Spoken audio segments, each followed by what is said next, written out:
এই এই দুনিয়ার বদ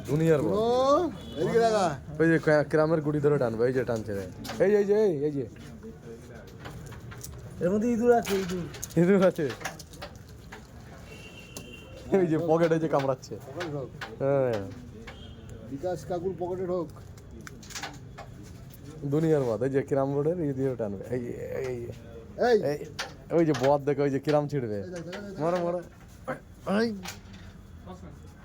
মার খেয়েছে ওই যে। ও বাবা, প্র্যাকটিস করতে, ট্যাকটিক উল্টো দিক দিয়ে। উই বাবা, উই বাপরে বাপ, আইনা কত রে তোর? এই হ্যাঁ, তোর তো নমুনা মারো, সেই মারো। আছে। তোর নমুনা সেই আছে। মার খেয়েছে এ, দিল ওট ওট ওট ওট। শালা আমার নকি খালি দিলাম একটা দুনিয়ার বদ। শর্ট করে না। এবার গ্রামের পিছনে, গ্রাম রোডের পিছনে লাগে, ডেঞ্জার কিন্তু ওর খুব লাগে কামড়। নোক ধার নোক।